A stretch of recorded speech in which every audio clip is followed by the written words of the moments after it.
Morning बच्चों। आज का हमारा जो है केमिस्ट्री का सेशन नंबर 2 सेशन नंबर 2 है। कल जो है हमने आपको 25 क्वेश्चन की एक सीरीज दी थी जिसमें रसायन विज्ञान के महत्वपूर्ण प्रश्नों को डिटेल में आपको सॉल्व किया गया था। ठीक है, तो उसी क्वेश्चन सीरीज को हम आज आगे बढ़ाते हैं और आज ये हमारा सेशन 2 है। और ये जो आप 25 क्वेश्चन देख रहे हैं ये सभी क्वेश्चन आपके एग्ज़ाम में पूछे गए हैं। ठीक है, तो ये सभी क्वेश्चन बार बार कुछ इसमें से क्वेश्चन रिपीट भी होते हैं, तो उन रिपीट क्वेश्चन को आपको ध्यान रखना है। साथ ही साथ इन क्वेश्चन की जो मेथड होते हैं उसी मेथड को बार बार एग्ज़ाम में दोहराया जाता है। जैसे न्यूमेरिकल हुआ तो न्यूमेरिकल का जो पैटर्न है उसी पैटर्न पर आपका फिर से कोई एक नया न्यूमेरिकल दिखने को मिलेगा। ठीक है, सभी को गुड मॉर्निंग। धीरज कुमार, आलोक मंडल, ठीक है, सभी गुड मॉर्निंग। जल्दी जल्दी सब लोग लाइव आ जाइए, क्लास स्टार्ट करें। चलिए सब लोग लाइव आ जाइए।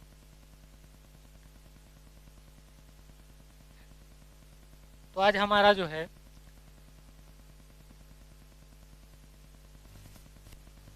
गुड मॉर्निंग चलिए तो स्टार्ट करते हैं। तो हमारा इस सीरीज में जो पहला क्वेश्चन है, पहला क्वेश्चन कह रहा है कि आसुत जल की मोलरता क्या होगी। क्वेश्चन कह रहा है कि आसुत जल की मोलरता क्या होगी। ठीक है, तो सबसे पहले समझते हैं कि आसुत जल क्या होता है। आसुत जल क्या होता है? आसुत जल वह जल होता है जिसमें अनेक अशुद्धियों को आसवन के माध्यम से उसकी जितनी भी अशुद्धियां हैं उनको दूर कर दिया जाता है। तो इस टाइप का जो हमारा जल बनेगा उसको कहते हैं आसुत जल।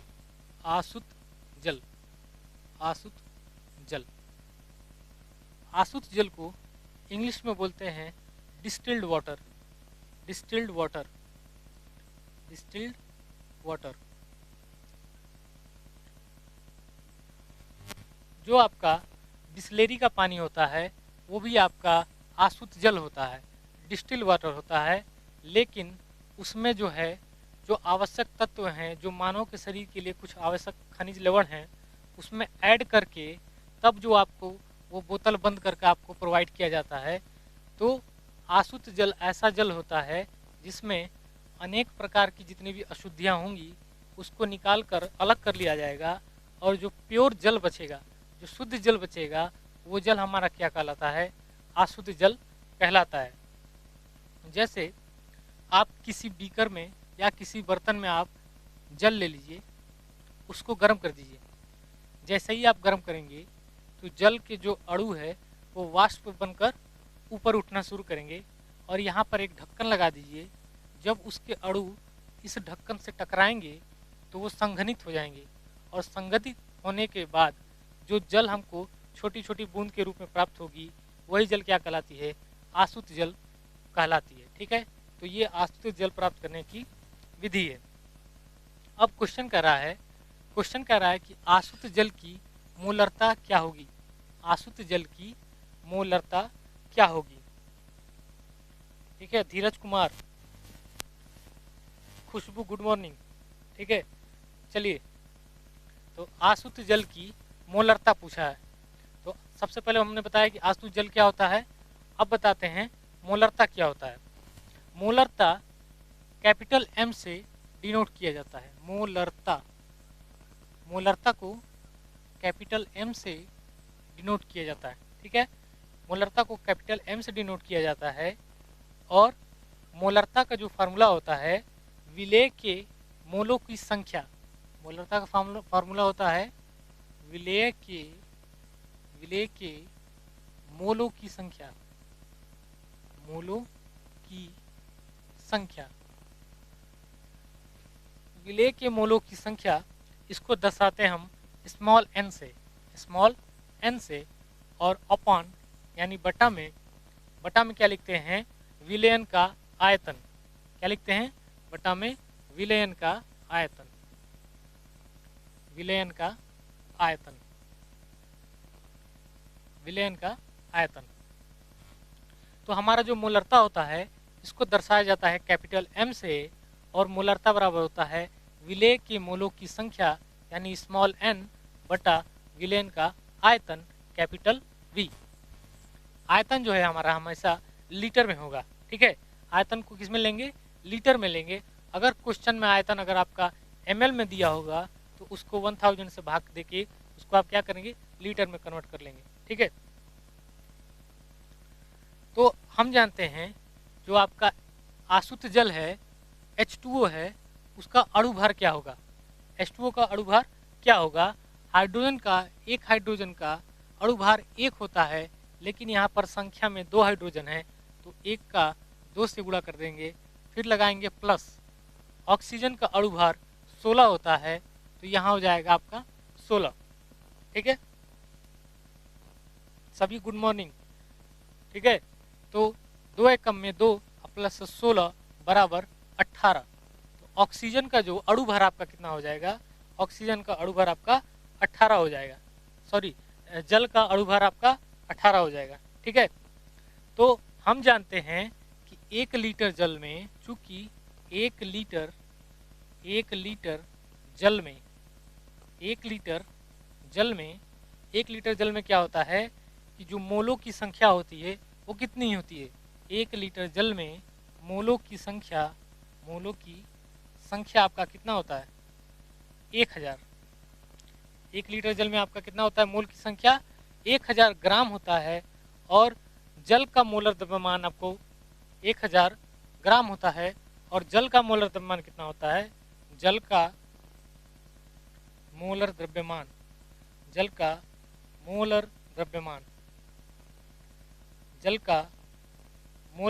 कितना होगा? जल का मोलर द्रव्यमान कितना होगा?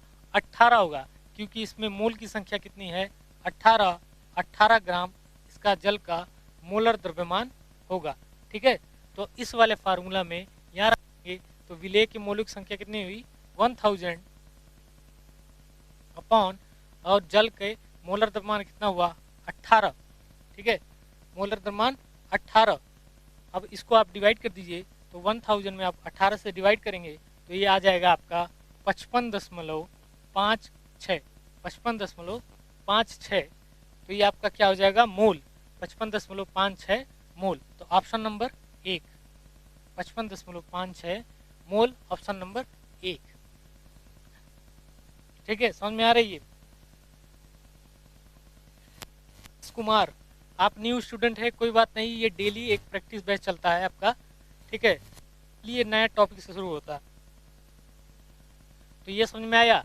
मोलरता कैसे निकालेंगे? मोलरता को कैपिटल M से डिनोट करते हैं। मोलरता बराबर होता है विलेय के मोलों की संख्या, इसको स्मॉल n से डिनोट करते हैं, अपॉन विलयन का आयतन कैपिटल V, जो आयतन हम लेंगे लीटर में लेंगे, ठीक है। तो जल का अणु भार कितना होता है? 1 हाइड्रोजन का 1 होता है, लेकिन यहाँ संख्या में 2 हाइड्रोजन है तो 1 का 2 से गुणा हो जाएगा। और ऑक्सीजन का अणु भार कितना होता है? 16, तो इसको ऐड करेंगे आपका हो जाएगा 18। चूँकि हम जानते हैं 1 लीटर जल में मोलों की संख्या कितनी होती है? 1000 ग्राम होता है, और जल का जो है मोलर द्रव्यमान हम निकाल चुके हैं पहले से 18 ग्राम। तो इसको, इस वैल्यू को इसमें पुट करेंगे तो हो जाएगा 1000 बटा 18, इसको डिवाइड कर देंगे तो ये आपका आ जाएगा मोल में। तो आंसर कितना आया है? 55.56 मोल, 55.56 मोल, ठीक है। चलिए, तो बात समझ में आ रही है? अगला क्वेश्चन की तरफ चलते हैं। दूसरा क्वेश्चन कर रहा है कि HiO4, H3IO5 और H5O6 में आयोडीन की ऑक्सीकरण अवस्थाएं क्या क्या होंगी? आयोडीन की ऑक्सीकरण अवस्थाएं क्या क्या होंगी, ठीक है। तो इसमें आपको ऑप्शन दिया है +1, +3, +7, यानी कि ये तीनों जो कंपाउंड है, तीनों में आपका आयोडीन के ऊपर ऑक्सीकरण अवस्था ज्ञात करना है। तो सबसे पहले क्या करेंगे? कल की वीडियो मैंने बताया था आपको कि किसी भी एलिमेंट का ऑक्सीकरण अवस्था अगर निकालना है तो उसको हम मानते हैं x, और जितने भी उसमें एलिमेंट हैं उसकी जो उसके ऊपर जो चार्ज होता है उसका गुणा कर कर उसके बराबर में जब देखेंगे उसके ऊपर कोई चार्ज नहीं तो 0 लिखेंगे, अगर चार्ज है तो उसको 1 रखेंगे। जैसे HiO4 HiO4 HiO4 HiO4 में हमको आयोडीन का जो है ऑक्सीकरण अवस्था निकालना है। ठीक है, तो हाइड्रोजन पर होता है +1 और संख्या में है 1, तो +1 × 1। ठीक है, फिर प्लस आयोडीन का निकालना है तो इसको मानेंगे x, उसके बाद फिर से लगाएंगे प्लस, उसके बाद यहाँ पर ऑक्सीजन की संख्या कितनी है 4, यहाँ पर 4 ऑक्सीजन है और एक ऑक्सीजन पर -2 चार्ज होता है तो -2 से गुणा कर देंगे, और ये पूरे कंपाउंड पर आपका कोई चार्ज नहीं है इसलिए इसकी वैल्यू टोटल कितनी हो जाएगी बराबर 0। तो समझ में आ रहा है प्रिंस कुमार, समझ में आ रहा है आप लोगों को। HiO4 इसमें क्या करेंगे, हाइड्रोजन पर +1 चार्ज होता है, इसकी संख्या 1 है, 1 से गुणा करेंगे। आयोडीन पर आयोडीन का हमको निकालना है, इसकी वैल्यू मानेंगे x, जिसको निकालना होता है उसकी वैल्यू x मानते हैं, और ऑक्सीजन की संख्या है 4 और एक ऑक्सीजन पर -2 चार्ज होता है तो 4 का इसमें गुणा कर देंगे, तो यहाँ हो जाएगा 1 कम 1 प्लस x प्लस 4 दूना के 8, लेकिन ये 8 जो है माइनस में होगा बराबर 0। एक बार और सॉल्व करेंगे इसको, 1 + x - 8 बराबर 0 हो जाएगा। अब क्या करेंगे, x की वैल्यू निकाल लेंगे, x की वैल्यू निकाल लेंगे। चलिए ठीक है प्रिंस कुमार, x की वैल्यू निकालेंगे। x की वैल्यू क्या करेंगे, यहाँ से निकालेंगे, 8 को उधर ले जाएंगे और 1 को उधर ले जाएंगे, -1 बराबर 7। ठीक है, x की वैल्यू निकाल लेंगे, x की वैल्यू निकालने कितना आएगा +7, तो आयोडीन का चार्ज कितना हो जाएगा HiO4 में कितना हो जाएगा +7। इस वाले HiO4 में जो आयोडीन का चार्ज हो जाएगा कितना होगा +1 +7। अब दूसरा वाला कंपाउंड पे निकालते हैं। दूसरा वाला जो कंपाउंड है, दूसरा वाला कंपाउंड है H3IO5। दूसरा वाला कंपाउंड है H3IO5। ठीक है, दिनेश उपाध्याय। ठीक है, तो बात समझ में आ रही है आप लोग को। इसका भी सेम प्रोसेस होगा, इसमें भी अगर आयोडीन का निकालना है तो आयोडीन की जो वैल्यू मानेंगे x मानेंगे, और बाकी का सेम प्रोसेस है उसी तरीके से निकलेगा। चलिए निकालते हैं। हाइड्रोजन पर होता है +1 चार्ज और यहाँ पर संख्या में है 3 से गुणा कर देंगे, फिर प्लस आयोडीन का हमको निकालना है, इसकी वैल्यू मानेंगे x, फिर प्लस लगाएंगे। अब 5 संख्या में ऑक्सीजन जो है 5 है और एक ऑक्सीजन पर चार्ज होता है -2, तो -2 से गुणा कर देंगे, और ओवरऑल इस पर कोई चार्ज नहीं है, यानी इसकी वैल्यू हो जाएगी आपका 0। ठीक है, बात समझ में आ रही है। तो यहाँ से गुणा करेंगे, 3 एकम में 3 प्लस x प्लस 5 दूना के 10, लेकिन ये माइनस में होगा बराबर 0। 5 दूना के 10 बराबर 0। फिर से इसको सॉल्व करेंगे, 3 + x - 10 बराबर 0। x की वैल्यू निकालेंगे, बराबर के उधर जाएगा 10 और -3, तो 10 में से 3 गया 7, इसकी भी वैल्यू आई आपका +7। ठीक है, तो इस वाले कंपाउंड पर भी आयोडीन का जो चार्ज आया कितना आया +7 आया। समझ में आ रहा है आप लोग को। अब इस वाले कंपाउंड में कितना आएगा, कितने लोग बता सकते हैं, कमेंट करके जल्दी बताइए इसको। प्रिंस कुमार, आशु, खुशबू, जल्दी करके बताइए कि इस वाले कंपाउंड में आयोडीन का चार्ज कितना आएगा। सेम मेथड लगाना है और आयोडीन का चार्ज इस पर निकालना है। ठीक है, जल्दी जल्दी कमेंट कीजिए।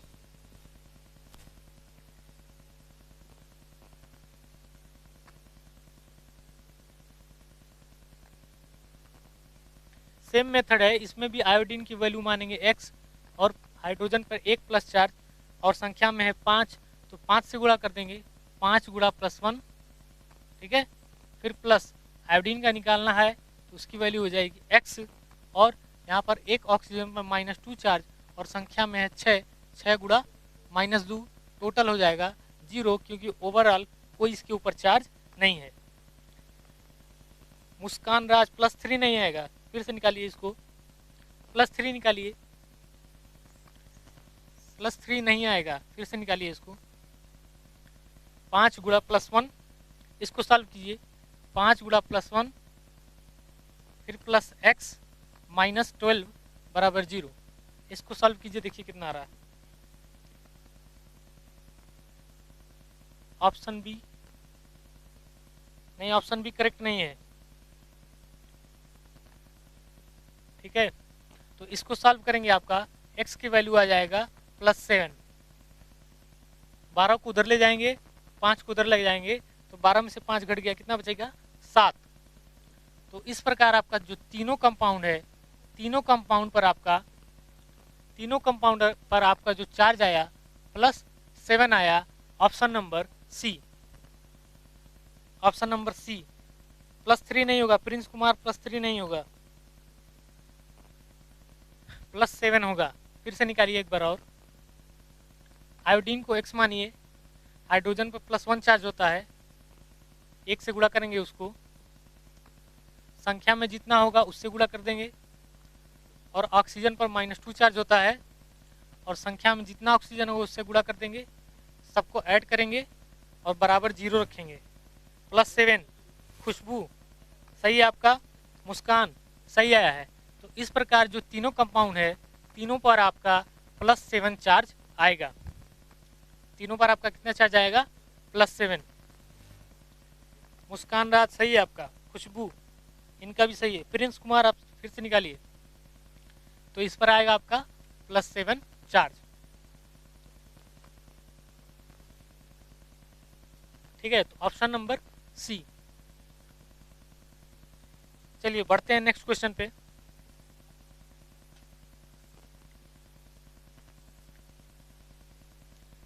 अगला क्वेश्चन कह रहा है, निम्नलिखित समीकरणों में से, प्रिंस कुमार सही है आपका, निम्नलिखित समीकरणों में से कौन सा समीकरण जो है संतुलित है, यानी कि बैलेंस इक्वेशन अब हमको निकालना है।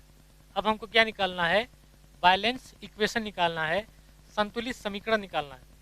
तो बैलेंस इक्वेशन क्या होता है, लेफ्ट हैंड साइड का जो वैल्यू होगा वो राइट हैंड साइड के वैल्यू के बराबर होगा, तब आपका इक्वेशन क्या कहलाता है, बैलेंस कहलाता है। तो रसायन विज्ञान में हम क्या करते हैं, अणुओं की संख्या को गिन लेते हैं।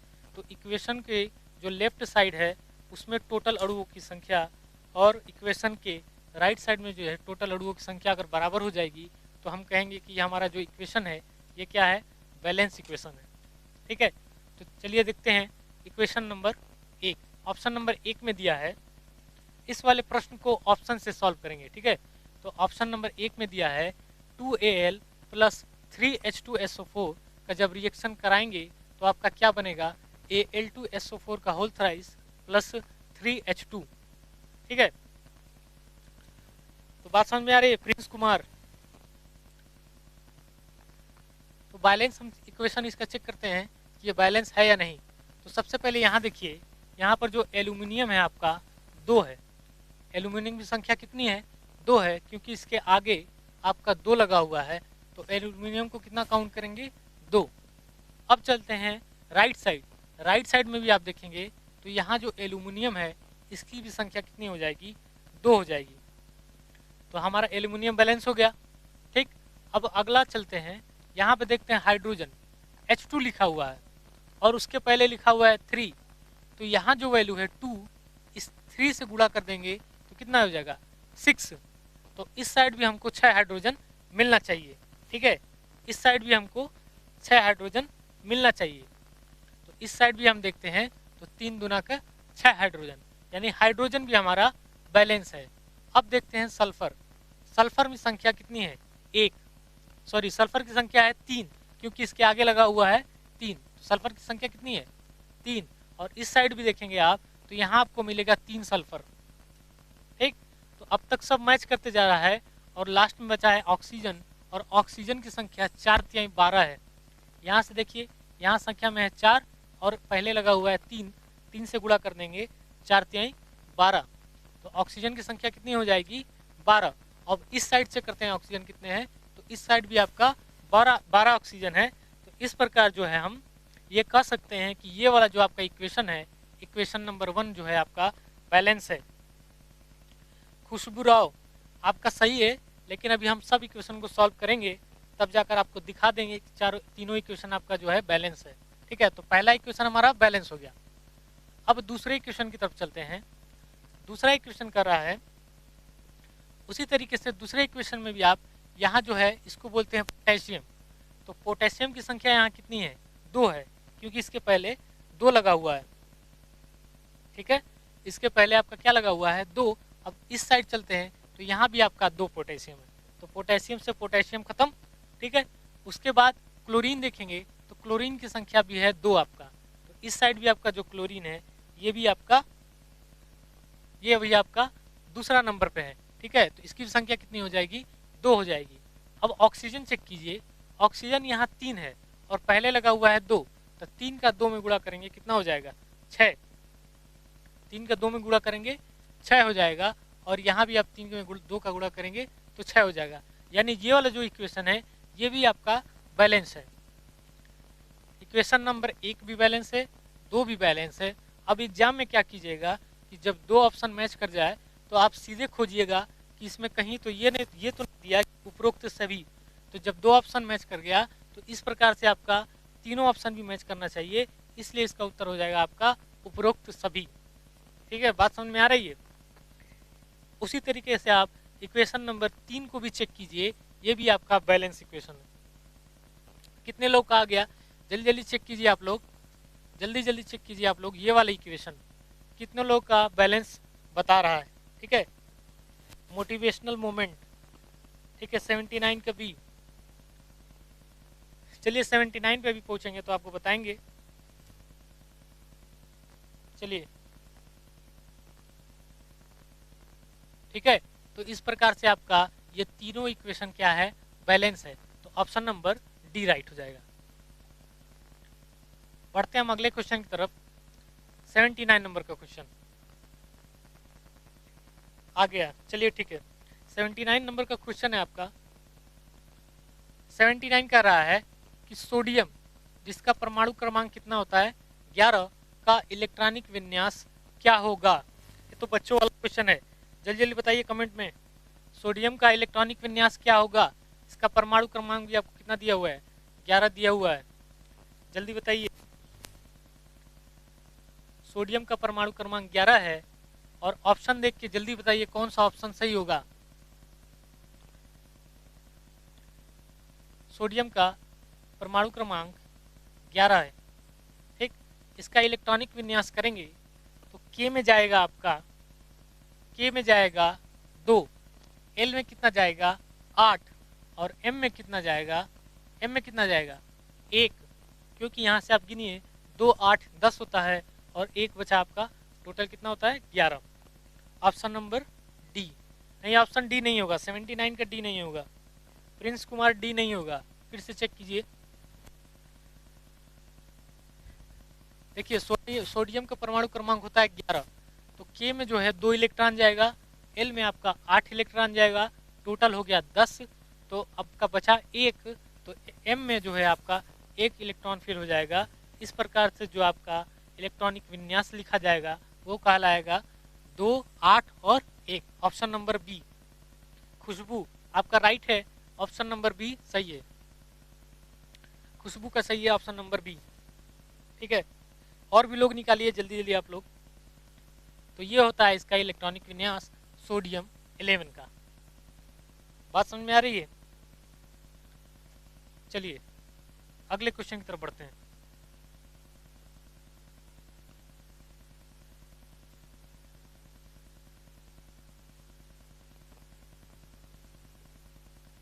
अगला क्वेश्चन है हमारा, प्रिंस कुमार सही है आपका, मुस्कान राज अब सही है आपका, 79 बी प्रिंस कुमार सही है आपका। चलिए अगला क्वेश्चन की तरफ बढ़ते हैं।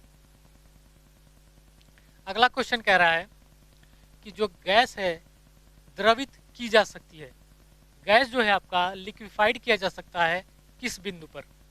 तो ऑप्शन पढ़ के आपको बताना है कौन सा वो पॉइंट है जो गैसों के लिए लिक्विफिकेशन के लिए काम करता है। ठीक है, तो ऑप्शन पढ़िए। ऑप्शन कह रहा है क्रांतिक ताप से ऊपर के तापमान पर जो गैस है वो द्रवित हो जाती है, यानी कि जो गैस है आपका गैस फॉर्म चेंज किस में हो जाएगा, लिक्विड फॉर्म में चेंज हो जाएगा। ठीक है, तो ऑप्शन नंबर ए कह रहा है कि क्रांतिक ताप से ऊपर के तापमान पर गैस लिक्विड के रूप में परिवर्तित हो जाएगा। ये ऑप्शन आपका गलत है, ये ऑप्शन नहीं होता है, क्योंकि क्रांतिक तापमान वह तापमान होता है जिस पर कोई पदार्थ अपनी अवस्था परिवर्तित कर देता है। तो जो गैस है, गैस को अगर क्रांतिक ताप तक गर्म कर देंगे तो गैस क्या होगा आपका, तुरंत वो लिक्विड के चेंज होना शुरू हो जाएगा। इस प्रकार जो है क्रांतिक ताप तक ले जाएंगे, यानी कि तापमान उससे कम होना चाहिए। अगर उसके ऊपर लेके गए तो उसके ऊपर जाने पर आपका जो है वो गैस जो है लिक्विफाइड नहीं होगा। ठीक है, तो इस प्रकार ऑप्शन बी आपका सही है कि क्रांतिक ताप से कम ताप पर किसी गैस को आप गर्म कर दीजिए तो गैस आपका किस में चेंज हो जाएगा, लिक्विड के रूप में आपका चेंज हो जाएगा। सभी का सही उत्तर है ऑप्शन नंबर बी। मुस्कान, प्रिंस, सबका आपका सही उत्तर है। ठीक है, चलिए, तो इसका उत्तर हो जाएगा आपका ऑप्शन नंबर बी। चलिए अगले क्वेश्चन की तरफ बढ़ते हैं। अगला क्वेश्चन कर रहा है 10 के पावर -6। अगला क्वेश्चन कर रहा है 10 की पावर -6, m का मतलब होता है मोलर। 10 की पावर -6 मोलर HCl हाइड्रोक्लोरिक अम्ल का जो विलयन होगा उसका pH वैल्यू क्या होगा। आपको पूछ दिया है, pH वैल्यू पूछ दिया है। ठीक है, और हमको उसकी सांद्रता कितनी दी है, 10 के पावर -6 मोलर इसकी सांद्रता दी है, और हमको क्या पूछा है, pH वैल्यू पूछा है। तो सबसे पहले जो जो चीज़ दिया है उसको हम यहाँ नोट डाउन करते हैं, उसके बाद इसकी वैल्यू फाइंड करेंगे। ठीक है, तो हमको सबसे पहले दिया है जो है HCl का 10 के पावर -6, 10 के पावर -6, m का मतलब होता है मोलर। 10 के पावर -6 मोलर HCl के लिए, हाइड्रोक्लोरिक अम्ल के लिए, HCl के लिए 10 के पावर -6 मोलर HCl के लिए, 10 के पावर -6 मोलर HCl के लिए हमारा विलेन के लिए जो है H+ के लिए, H+ आयन की जो है सांद्रता कितनी दी है, ये दी है 10 के पावर -6 दिया है। ठीक है, किसुकू 70 सी बता रहे हैं आप, अभी निकालते हैं हम। ठीक है, तो इसका सांद्रता कितना दिया है, 10 के पावर -6 इसका सांद्रता दिया है। ठीक है, अब क्या निकालेंगे, अब आप सभी लोगों को पता है कि जो pH वैल्यू होता है, pH वैल्यू क्या होता है, -log हाइड्रोजन आयन की मोलर कंसंट्रेशन, मोलर सांद्रता। pH वैल्यू जो होता है -log हाइड्रोजन आयन की मोलर सांद्रता को हम pH वैल्यू कहते हैं। ठीक है, ठीक है, तो हाइड्रोजन आयन की जो है नेगेटिव सांद्रता लॉगरिथम के साथ अगर ले लेंगे तो वो हमारी क्या कहलाएगी, pH वैल्यू कहलाएगी। अब बस ये इसी में क्या करना है, इस वाले वैल्यू को पुट कर देना है, बाकी आपका आंसर तुरंत आ जाएगा। तो pH बराबर -log पहले से दिया हुआ है, और हाइड्रोजन आयन की मोलर सांद्रता कितनी दी हुई है, 10 के पावर -6 दी हुई है। ठीक है, 10 के पावर -6 दी हुई है। अब जो है लॉग का रूल होता है, लॉग का रूल क्या होता है कि जो भी आपका पावर में होता है वो आपका लॉग के पहले आ जाता है और बाकी सेम रहता है। ठीक है, तो लॉग के रूल के हिसाब से -6 जो है आपका पहले आ जाएगा, तो यहाँ माइनस पहले से है, और ये माइनस जब आएगा तो ये हो जाएगा +6 log 10, यहाँ 10 है यहाँ हो जाएगा आपका 10। ठीक है, तो ये हो जाएगा आपका +6 log 10। अब आप सभी लोगों को पता है कि लॉगरिथम में log 10 की वैल्यू कितनी होती है, कौन बताएगा, जल्दी कमेंट करके बताइए, log 10 की वैल्यू कितनी होगी, जल्दी बताइए, log 10 की वैल्यू कितनी होगी। प्रिंस, खुशबू, स्टूडेंट लाइफ ट्रिक, बताइए log 10 की वैल्यू कितनी होगी? log 10 की वैल्यू होती है आपका 1 और 6 का प्लस 6 का मल्टीप्लाइड बाई आप 1 करेंगे तो टोटल वैल्यू आएगी आपका 6। इसलिए ऑप्शन बी में देखिए, ऑप्शन बी में आपका 6 दिया हुआ है तो इसकी वैल्यू क्या हो जाएगी? 6। खुशबू राव आपका सही है, ठीक है, तो इसकी वैल्यू कितनी हो जाएगी? 6। खुशबू राव बिल्कुल सही। log 10 की वैल्यू कितनी होती है? 1 होती है। log 10 की वैल्यू कितनी होती है? 1 होती है। तो ये समझ में आई आपका? पीएच कैसे निकालेंगे? पीएच की जो वैल्यू होती है माइनस लॉग हाइड्रोजन आयन की मोलर सांद्रता, और हाइड्रोजन आयन की मोलर सांद्रता हमको कितनी दी हुई है?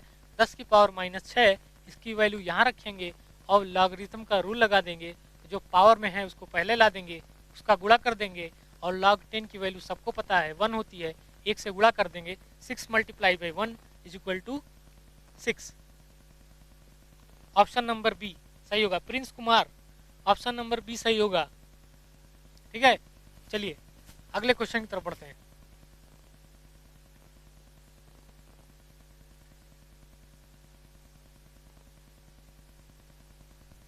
अगला क्वेश्चन भी हमारा न्यूमेरिकल है, ठीक है। प्रिंस कुमार, -6 नहीं होगा, +6 होगा।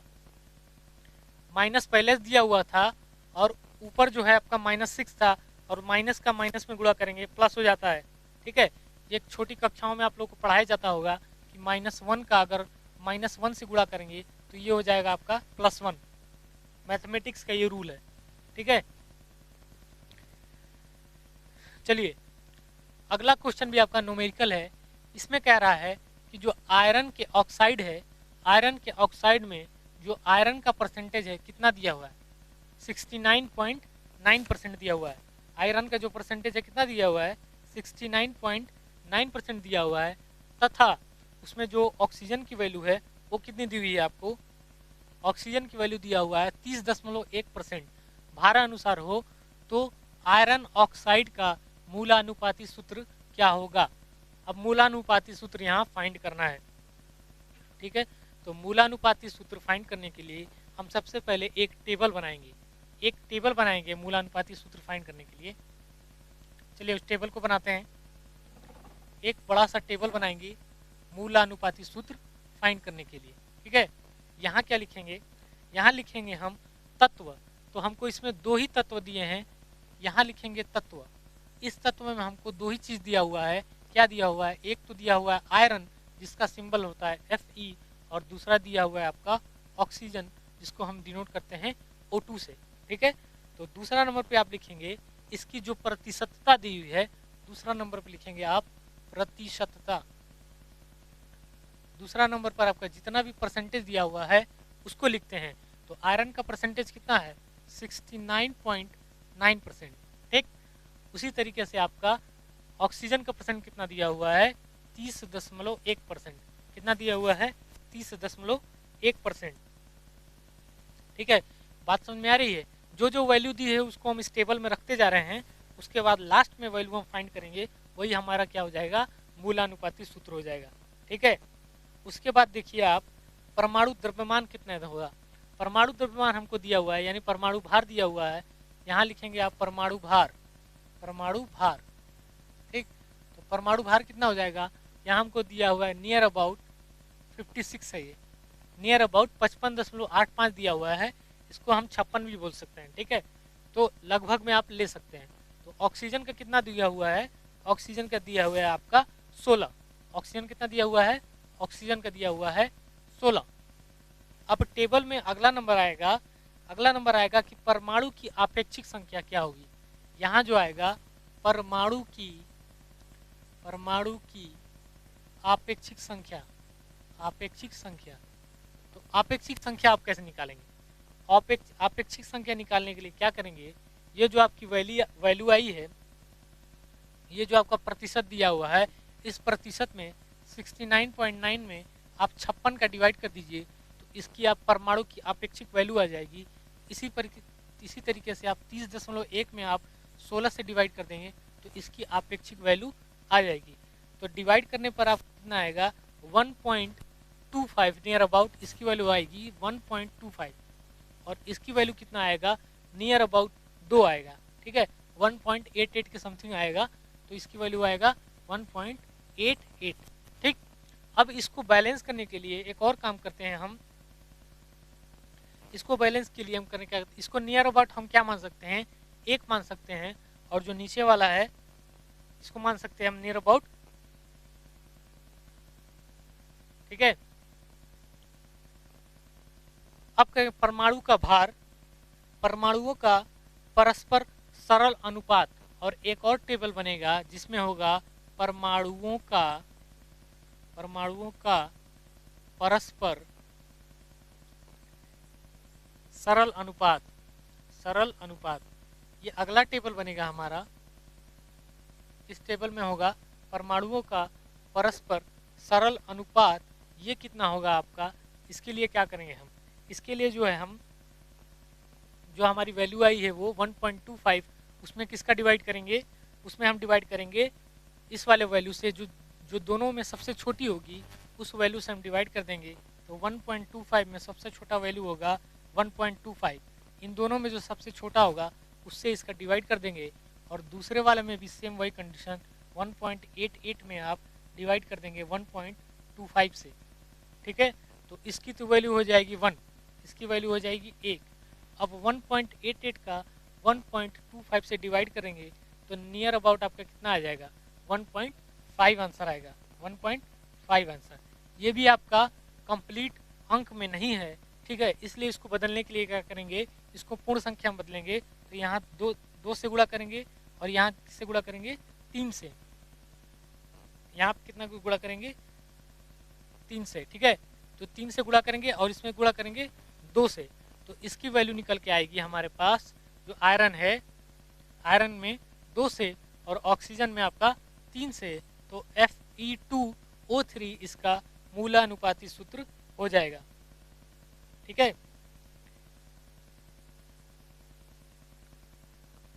ठीक है, समझ में आ रहा है आप लोग को।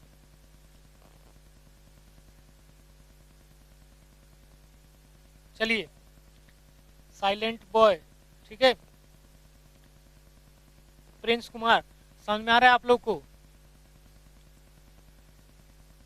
तो इसका आंसर हो जाएगा आपका Fe2O3, ऑप्शन नंबर सी। तो ये था आपका मूलानुपाती सूत्र निकालने का ये आपका टेबल है, ठीक है। चलिए अगले क्वेश्चन की तरफ चलते हैं। अगला क्वेश्चन कर रहा है कि विसरण की दर सबसे अधिक होगी किसके लिए, विसरण की दर सबसे अधिक होगी किसके लिए, हाइड्रोजन के लिए, ठीक है।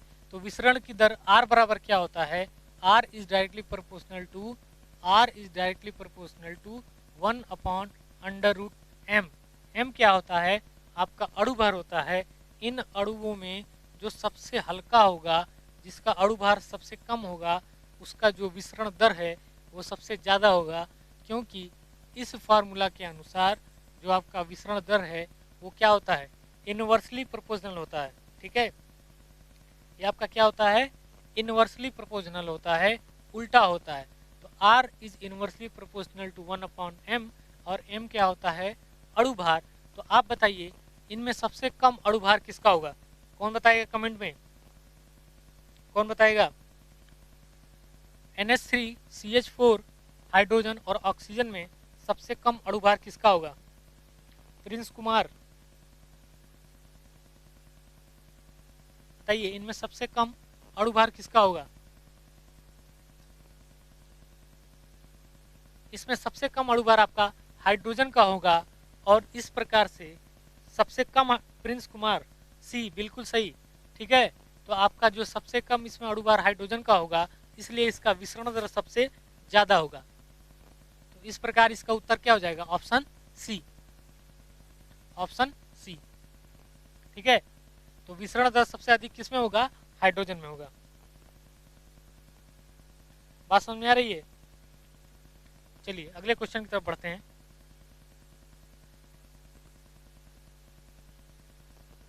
अगला क्वेश्चन कर रहा है 84। यदि किसी तत्व ए का इलेक्ट्रॉनिक विन्यास दिया हुआ है कितना, 2, 8 और 4। तत्व ए का इलेक्ट्रॉनिक विन्यास 2, 8 और 4 दिया हुआ है और तत्व बी का इलेक्ट्रॉनिक विन्यास कितना दिया हुआ है, 2 और 4। तो इन तत्वों के संयोग से बने यौगिक का सूत्र क्या होगा? इन तत्वों के संयोग से बने यौगिक का सूत्र क्या होगा? ठीक है, अब इसको हमको निकालना है। तो इसके लिए हमको क्या करना होगा?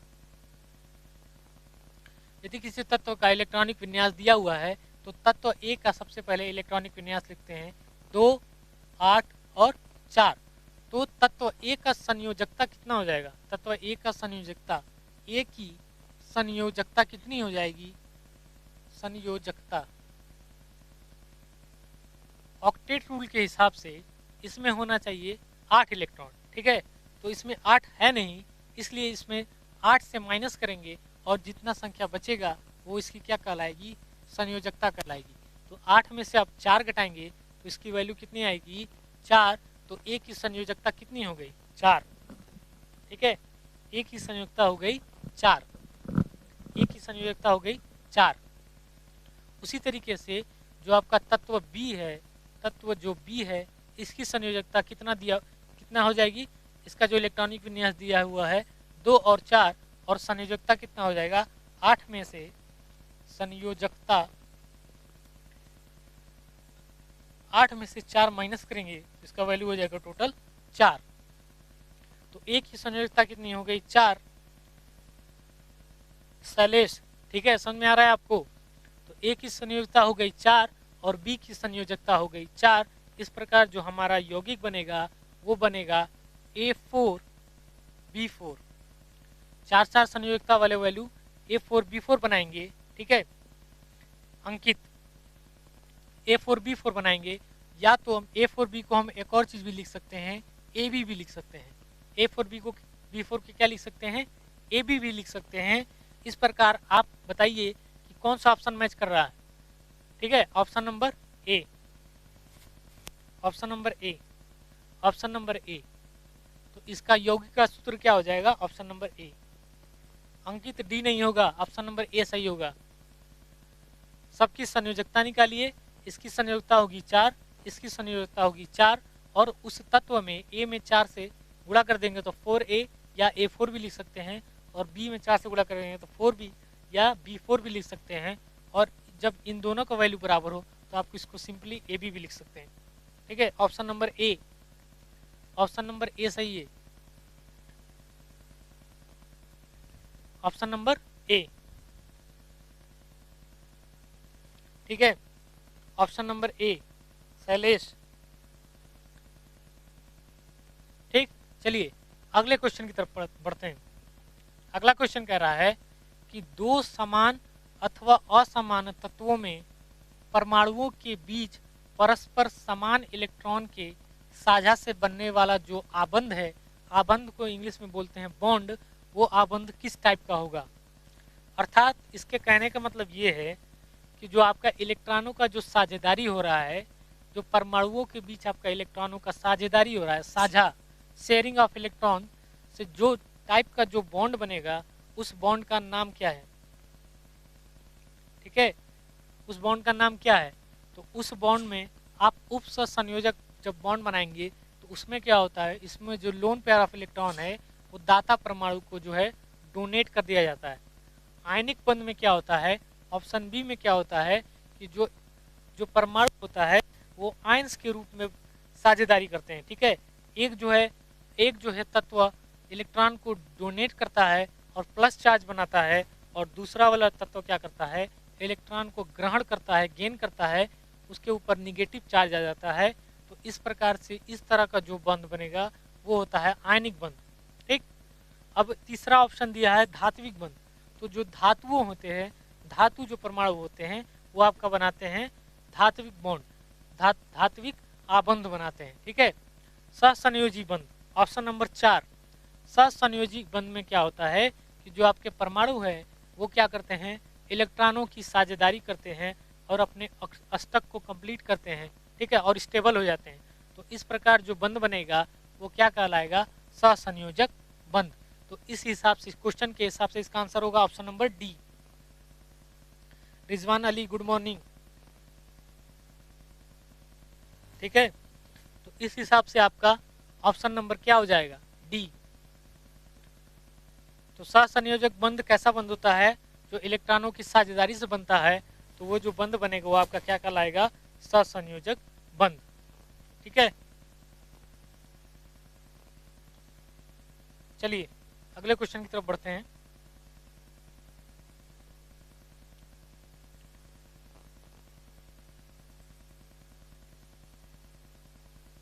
अगला क्वेश्चन कह रहा है हमारे पास, अगला क्वेश्चन कह रहा है कि निम्नलिखित में से कौन से तत्वों का जो युग्म है यानी जो जोड़ा है वो समान वर्ग में रखे जाएंगे। समान वर्ग कहने का मतलब ये हुआ कि आवर्त सारणी में ये जो परमाणु क्रमांक 17 वाला, ये जो आपका जो परमाणु क्रमांक दिया है, कौन सा ऐसा तत्व है जो एक समान ग्रुप में रखा जाएगा, एक समान वर्ग में रखा जाएगा। अब इसको पता करना है। ठीक है, इसके लिए क्या करेंगे, इसके लिए ऑप्शन के हिसाब से एक एक को चेक करेंगे और जो लास्ट वाला जो सेल होगा उसमें आपका समान इलेक्ट्रॉन होना चाहिए। और जब समान इलेक्ट्रॉन होगा, इलेक्ट्रॉनिक विन्यास करने पर जो समान इलेक्ट्रॉन होगा तो वो उसी ग्रुप में रखा जाएगा। जैसे जैसे आपका ऑप्शन नंबर डी, इसमें लेते हैं हम परमाणु क्रमांक 17 को लेते हैं और परमाणु क्रमांक 35 को लेते हैं और इसका इलेक्ट्रॉनिक विन्यास करते हैं और देखते हैं कि इसके बाह्य कोश में कितने इलेक्ट्रॉन आते हैं। तो सपोज दैट एक्स का वैल्यू परमाणु क्रमांक 17 है। ठीक है, तो 17 को किस तरह लिखेंगे, के में 2 जाएगा, एल में 8, तो कितना हुआ 10, और एम में कितना जाएगा, एम में आपका बचा कितना 7 इलेक्ट्रॉन। तो एक्स का इलेक्ट्रॉनिक विन्यास हो जाएगा 2, 8 और 7। ठीक है, उसी तरीके से आपका दूसरा एलिमेंट है 35, परमाणु क्रमांक 35 वाला, इसका इलेक्ट्रॉनिक विन्यास करेंगे तो 2 में के में जाएगा 2, एल में जाएगा 8, एम में जाएगा आपका कितना जाएगा 85 का डी, 85 का डी सही है, 86 का डी, 86 का डी सही होगा, 86 का डी। ठीक है, तो इलेक्ट्रॉनिक विन्यास करेंगे तो इसमें कितना जाएगा आपका, इसमें भी आपका बाह्य कोश में 7 इलेक्ट्रॉन बचेगा। तो इस प्रकार देखिए मैच कराइए,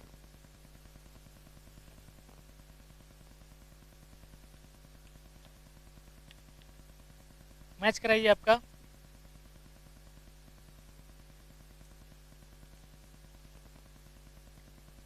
ठीक, एम में कितना जाएगा 18 जाएगा, 2, 8 और 18, और एन में जाएगा आपका 7 इलेक्ट्रॉन।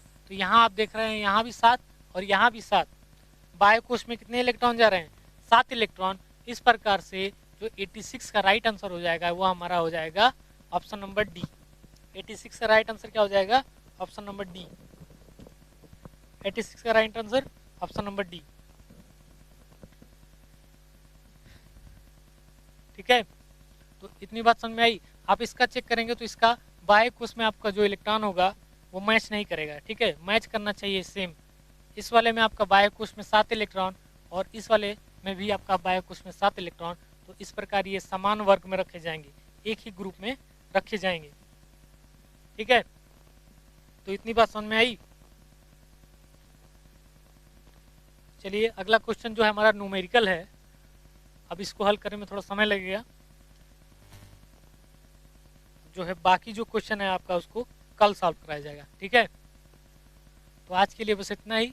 बाकी आप लोग अच्छे से पढ़िए, रिवाइज कीजिए, और आप लोग का एग्जाम बहुत जल्द होने वाला है। ठीक है, चलिए आज के लिए बस इतना ही, मिलेंगे नेक्स्ट क्लास में।